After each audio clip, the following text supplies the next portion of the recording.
variety of music listening is a brilliant thing for inspiration. It doesn't have to be new music. We have an amazing history of music to learn from now. And when I hear something that I love, I'm instantly annoyed because I wished I'd have written it or sung it or performed it. If I love it, I'm inspired immediately to go and try and write or do something that kind of competes with it.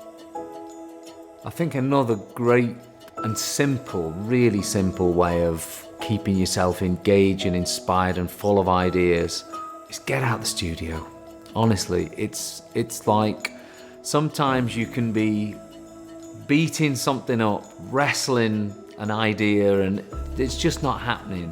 It might just take another day. It might be a song that is meant to happen on a Thursday rather than a Tuesday. It's so great to just get out for half an hour. I truly believe that time out of the studio is as important as time in it.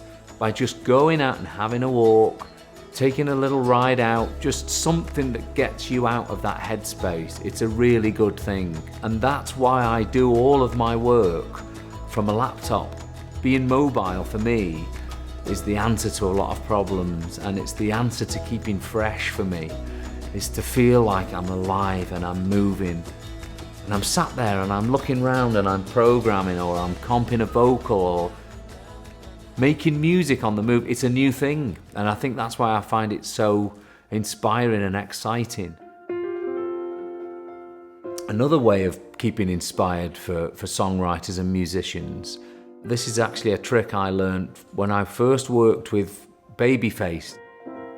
It was sort of the mid-90s, and I had a songwriting session with him in Los Angeles.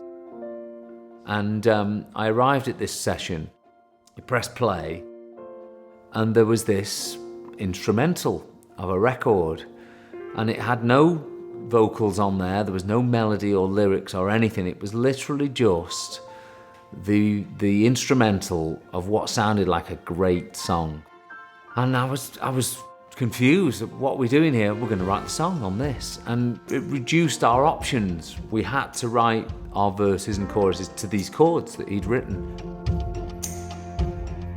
The sound of the track and the vibe of the music, it was inspiring me to write melodies and lyrics I wouldn't have written if I'd have been sat at a piano.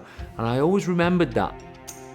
When I came to do the Progress album in 2011, it was when all 5 members of Take That got back together. And it's quite hard sometimes, especially when there's 5 of you, you've all got ideas. How do we get everybody on this record? And I thought, that's what I'm going to do. I'm going to apply that approach that I learned from Babyface. I'm going to spend 3 months now making backing tracks. And I ended up with about 30 of these pieces of music.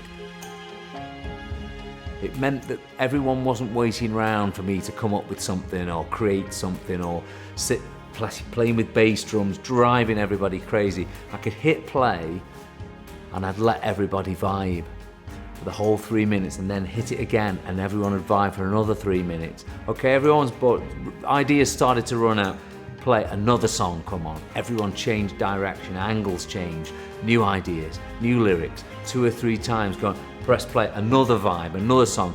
A couple of the other guys came forward. It made it it was like a boxing fight. It was like people would come into the ring, they would do their best, they would give you their ideas, and they'd move again. I have weeks where I'll literally just sit and I won't write any lyrics, I won't write any melody. I'll literally just spend a few weeks putting down music, ideas, guitar patterns, not even sign of a song, but just a vibe. If I sit there and it's a rainy day and I think I've got no ideas, I'll hit play and I know that somewhere in that next few minutes I'll get something that's new and fresh. And that's another great way of getting inspiration for making music.